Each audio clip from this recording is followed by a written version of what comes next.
जैसे हम यहाँ बैठे हैं कथा का रसपान कर रहे हैं तन से, लेकिन हो सकता है मन यहाँ से भी हट करके कहीं चला जाए। तो मन भटकता है, इसलिए मन को रोकने के लिए प्राणायाम जरूरी है। जैसे प्राणायाम करें, हाँ, और प्राणायाम से निग्रह होता है, मन स्थिर होता है। उसके बाद प्रत्याहार, और प्रत्याहार से स्थिर हो गया तो इंद्रियों को काबू में ला सकते हैं। अब आप पूछोगे प्रत्याहार क्या है? प्रत्याहार कहते हैं इंद्रियों को उनके विषयों में से खींचकर ध्येय में लगाना।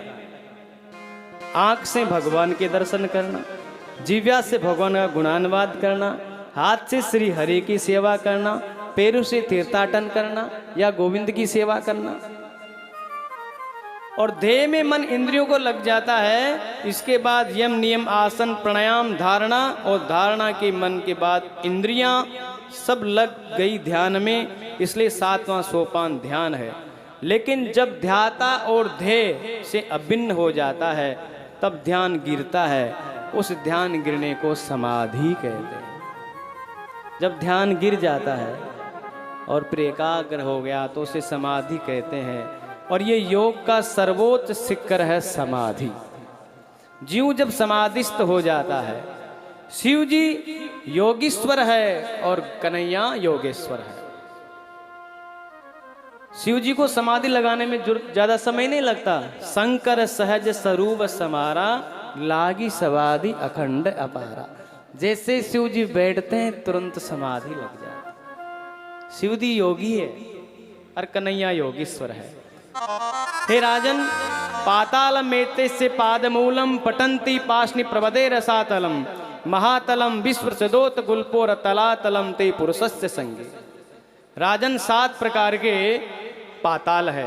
अतल, वितल, सुतल, तलातल, रसातल, महातल और ये पाताल। ये 7 प्रकार के पाताल हैं।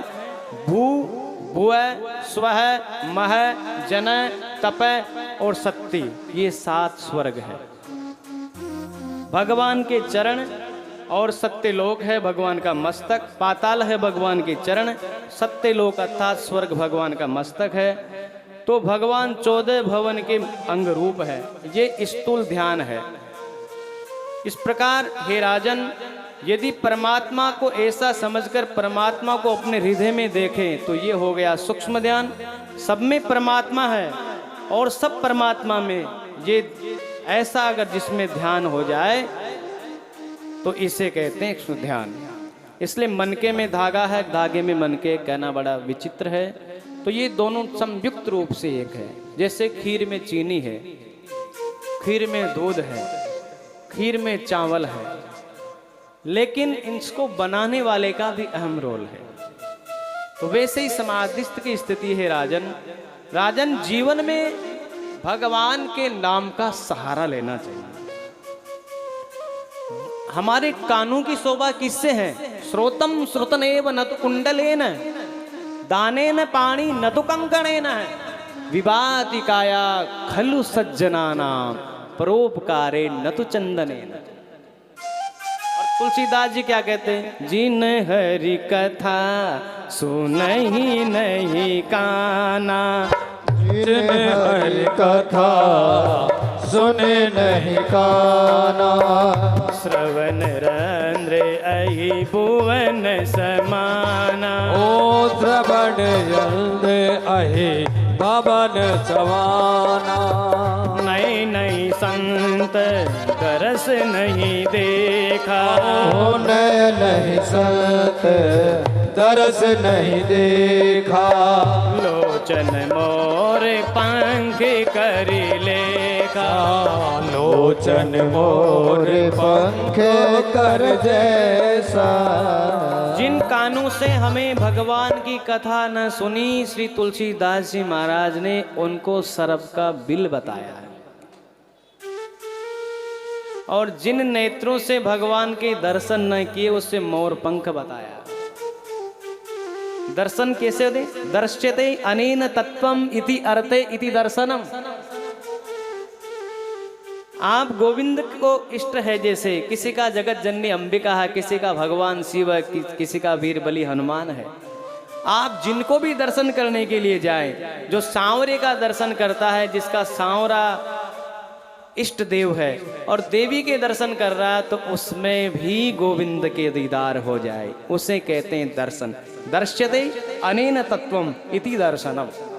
अनेन तत्वों के बाद भी जिसमें आप दर्शन कर रहे हैं, प्रारंभा जगत जननी में का भी दर्शन कर रहे हैं, तो उसमें सांवरे सरकार का दर्शन हो रहा। उदाहरण के लिए माता रुक्मणी, माता रुक्मणी ने माँ गौरा की पूजा की और गौरा की मूर्ति में भी गोविंद का दीदार होगा।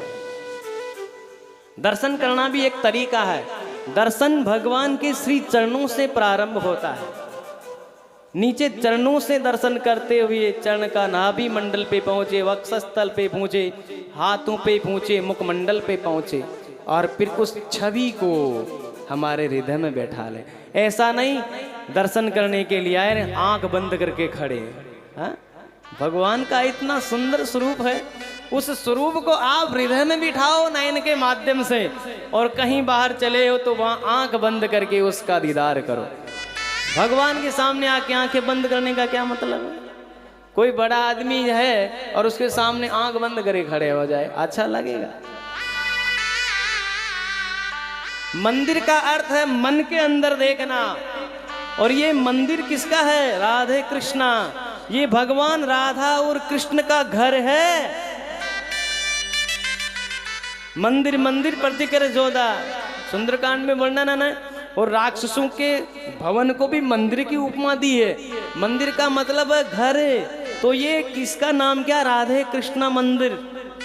तो ये राधा कृष्ण भगवान का घर है। जैसे आपके घर को पवित्र रखते हैं, साफ सुथरा रखते हैं, वैसे भी कोशिश करो, जैसे पानी भी पीते हैं तो बोतल भी हिसाब से रखें।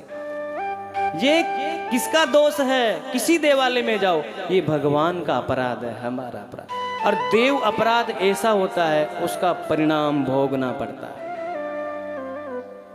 पवित्रता का पूरा ध्यान रखो। सुखदेव जी वर्णन करते, राजन समझ ले तुझे मोक्ष मिल गई। राजा ने सृष्टि का वर्णन पूछना चाहा, निवेदन करेंगे इस प्रसंग को। राजा पूछता कि भगवान एक से अनेक क्यों होते हैं? एको हम बहुश्याम है।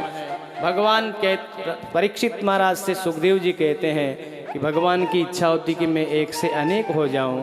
इस प्रकार उन्हें सृष्टि का सृजन करते हैं। लेकिन प्रसंग है ये केवल दूसरे दिन की कथा का, और तीसरा दिन चल रहा है। निवेदन कर देता हूं आपसे, अभी कल सीधा राम प्रागट्य की कथा होगी। जितने भी समुद्र मंथन है इत्यादि कथाओं को नमन करेंगे।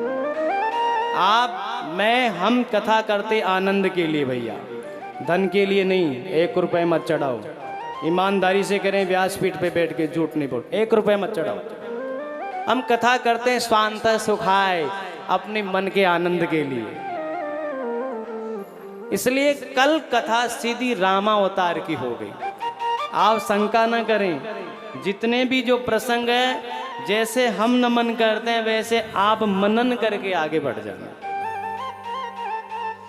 यहाँ कथा आती है, श्री सुखदेव जी महाराज से परीक्षित महाराज पूछते हैं, गुरुदेव आप ये बताइए, मैंने सुना है विदुर जी महाराज के यहाँ श्री हरि पधारे और साग और भोजन का भोग लगाया, साग भाजी का भोग लगाया। हे गुरुदेव वो कृपा करो, वो कथा मुझे सुनाओ। सुखदेव जी वर्णन करते हैं, राजन यदा तु राजा ससुतान साधुन हुसुष्ण धर्मेण विनिष्ट दृष्टि भ्रातुर्विष्टस्य सुतान सुबंधा प्रवेश्य लाक्षा भवने ददा है। कौरवों ने पांडवों को लाक्षा गृह में जलाने का प्रयास किया, अनेक प्रकार के अत्याचार किए। इन सब को भी पांडवों ने सहन किया। एक दिन श्री हरि ने पांडवों से कहा कि युद्ध को टालना चाहिए, युद्ध समाधान नहीं है। भीमसेन ने कहा कि कन्हैया ये क्या कह रहे हो? कि नहीं, जो बातचीत से सुलह होती है वो युद्ध से नहीं होती। स्वयं श्री कृष्ण शांति दूत बन करके कौरवों को समझाने के लिए आते हैं। अति लोभी व्यक्ति को, दुष्ट व्यक्ति को श्री कृष्ण भी नहीं सुधार सके। श्री कृष्ण आते हैं और मालूम पड़ता है कि श्री कृष्ण शांति दूत बन करके आते हैं। दुर्योधन को मालूम पड़ा तो धृतराष्ट्र ने कहा कि बहुत सुंदर श्रृंगार करो, पूरी नगरी को दुल्हन की तरह सजाओ, जगह जगह तोरण लगाओ, कन्हैया का ऐसा स्वागत करो, ऐसा स्वागत करो कि उनके मन में कुभाव था कि युद्ध करना, कन्हैया हमारी तरफ से लड़े, हाँ? कि वो प्रसन्न हो जाए। अब विदुर जी महाराज तो गंगा के तट पे रहते हैं अपनी पत्नी सुलभा के साथ। विदुरानी का नाम सुलभा है। सुलभा के साथ रहते हैं, साग भाजी का प्रसाद लगाते हैं और पर्णकुटी में बैठ करके हरि चिंतन करते हैं। और कैसा चिंतन करते हैं, कैसा कीर्तन करते हैं। कीर्तन करे तो ऐसा करे कि जिसको बुलाए वो आके दरवाजा बजाए। तो विदुर जी महाराज को मालूम पड़ा कि कन्हैया द्वारकाधीश हस्तिनापुर में पधार रहे हैं। हस्तिनापुर कहाँ है? यूपी में, मेरठ के नजदीक। वही है ना, गलत तो नहीं बोल रहा? हाँ? तो हस्तिनापुर वहां है। ये इंद्रप्रस्थ है, इसका नाम दिल्ली था। मुस्लिम आताताई ने इसका नाम दिल्ली कर दिया, पहले इंद्रप्रस्थ नाम था इसका। हो सकता है ठाकुर जी कृपा से नाम बदल जाए, आजकल ऐसा ही माहौल चल रहा है। तो युधिष्ठिर जी को मालूम पड़ा कि गोविंद शांति दूत बनकर के आ रहे हैं समझौता कराने के लिए। तो सुलभा से कहा, ए माननी कि हाँ कहो, तू हमेशा कहती थी ना कि द्वारकाधीश के दर्शन नहीं हुए, द्वारकाधीश के दर्शन नहीं हुए। आज द्वारकाधीश स्वयं हस्तिनापुर पधार रहे हैं। विदुरानी ने कहा कि तब तो हमारे यहाँ पे भी पधारेंगे। विदुर जी ने कहा कि देवी, हमारे पास मंत्री पद भी नहीं है, साधारण आदमी है, अपन इंसान है, इसलिए मन से ही उनके दर्शन कर लेंगे।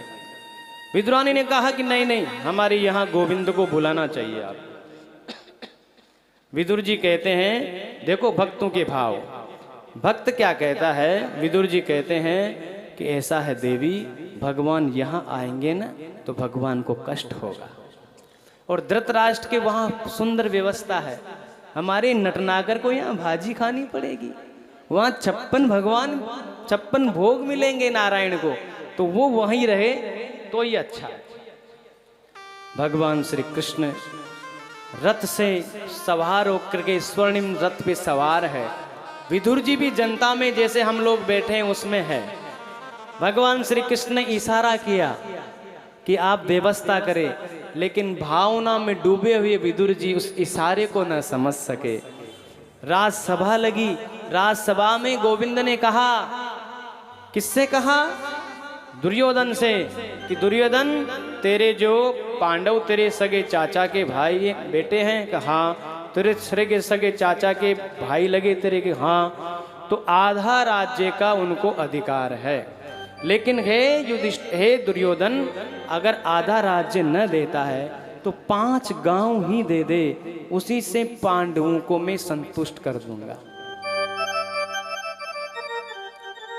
तड़ाक होके खड़ा हो गया दुर्योधन और क्या कहा? सुचक्रे वने वदास्यामि बिना युद्धेन केशव। बिना युद्ध के सुई की नोक के अग्रभाग के बराबर जमीन भी नहीं दूंगा। कन्हैया ने कहा, दुर्योधन, युद्ध का परिणाम खराब होता है, असंख्य माताएं विधवाएं हो जाएगी, अनार्यता फैल जाएगी, अजारकता फैल जाएगी। युद्ध को टालो, ये समाधान नहीं है युद्ध करना।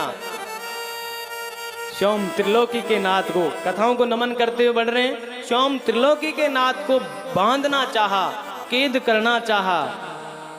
जो राई है वो पहाड़ भी बनने वाले। श्री कृष्ण ने विराट रूप धारण किया, कोई उनको बांध नहीं सका।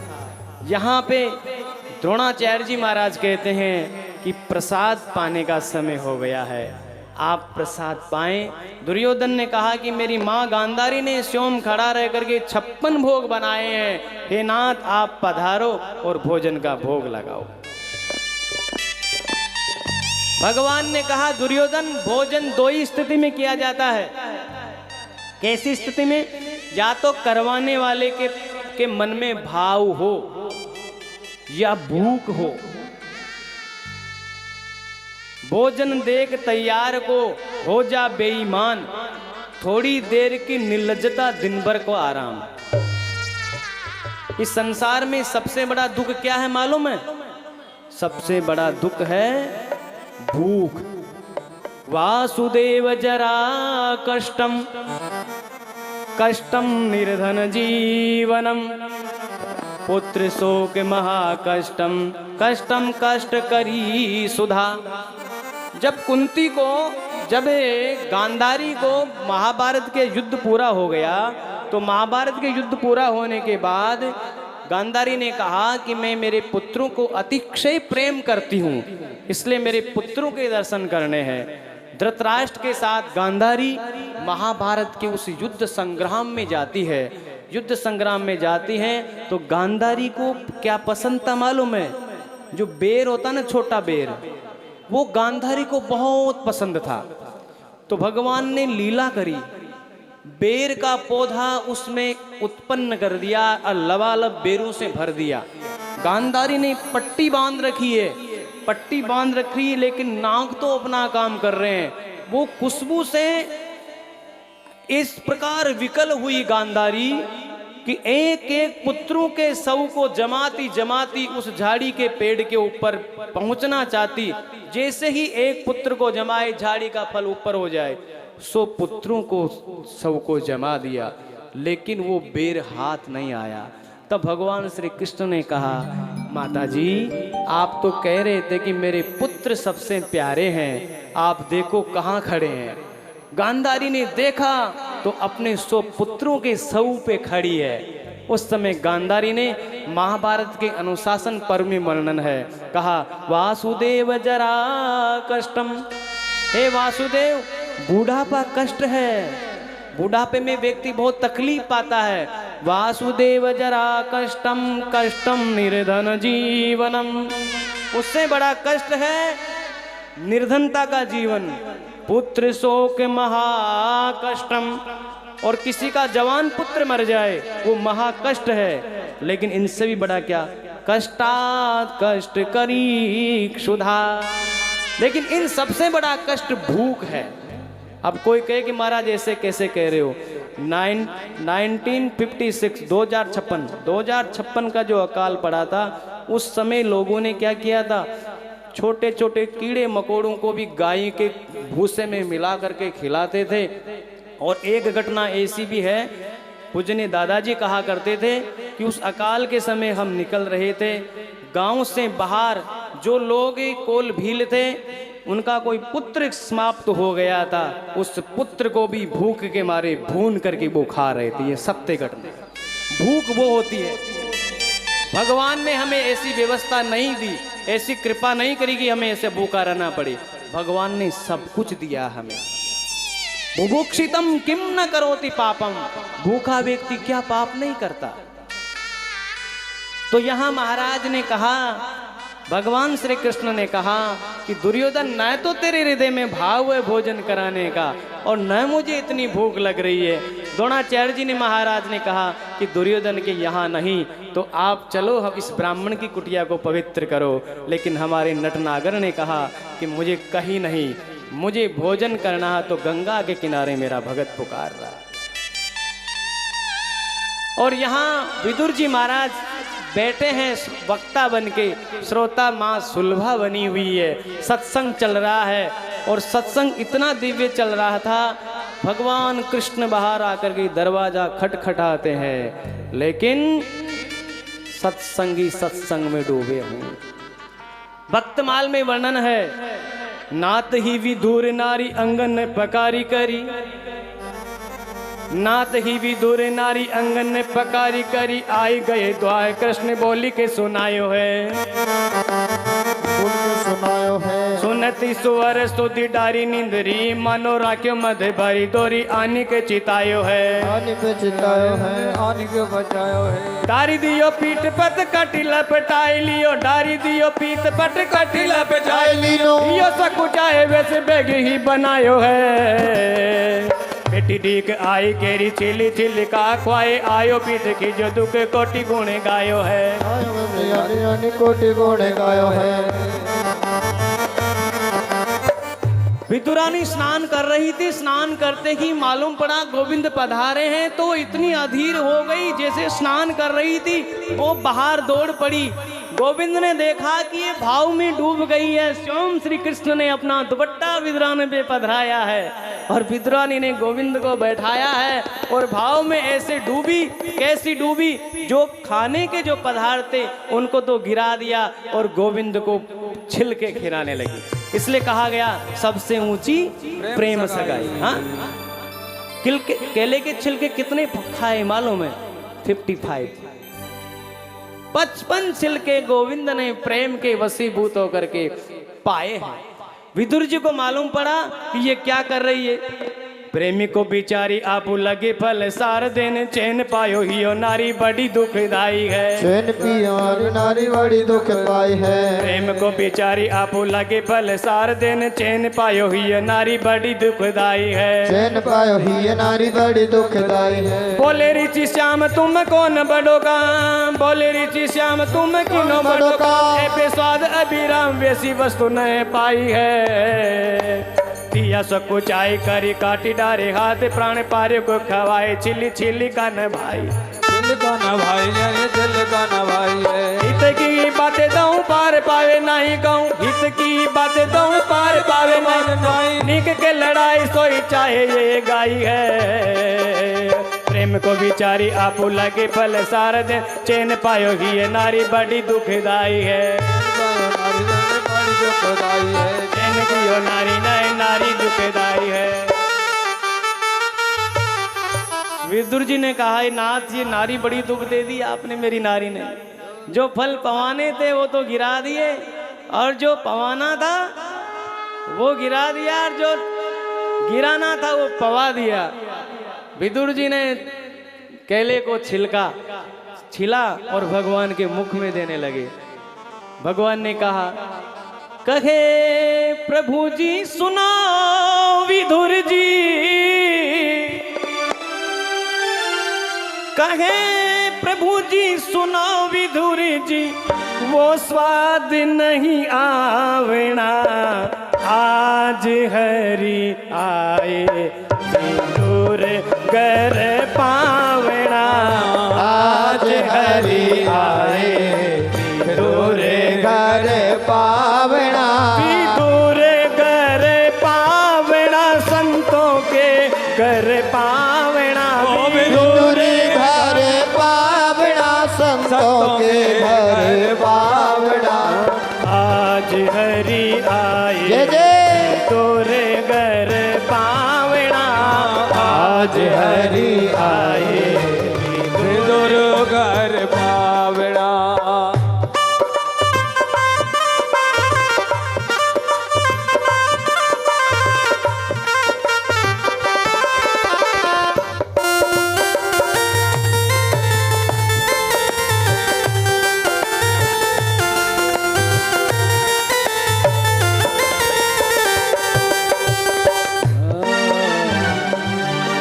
वृंदावन बिहारी लाल जय जय। कीर्तन करो तो ऐसा करें कि गोविंद पधारे। गोविंद ने भाजी का भोग लगाया, चूल्हे पे से निकाला भाजी, गरम गरम भाजी। भगवान भोग लगाते हैं और भगवान आदेश करते हैं विदुर जी कि आप तीर्थाटन करें। तीर्थाटन के लिए क्यों आदेश दिया? भगवान को मालूम था कि कौरव मानेंगे नहीं और विदुर जी अगर कौरवों के साथ होंगे तो युद्ध हो नहीं पाएगा।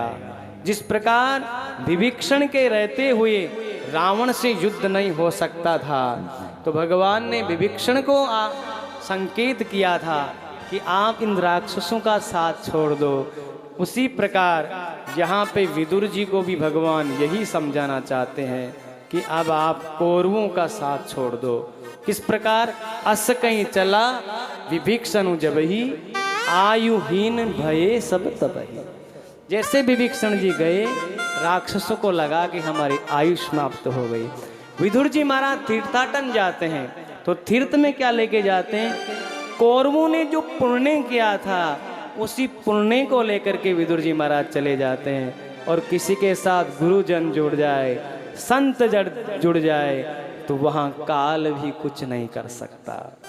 इसलिए विदुर जी महाराज को भगवान ने स निर्गत कौरव पुण्य लप्त है, पुण्य को लेके चले गए। और भक्ति कौन कर सकता है? भक्ति वही कर सकता है जो जीव इंद्रिय सुख में फंसा हुआ जो जीव वो भक्ति नहीं कर सकता। इंद्रियों को सुख चाहने वाला और इंद्रियों के सुख से परे जो जीव है वो भक्ति के बिना नहीं रह सकता।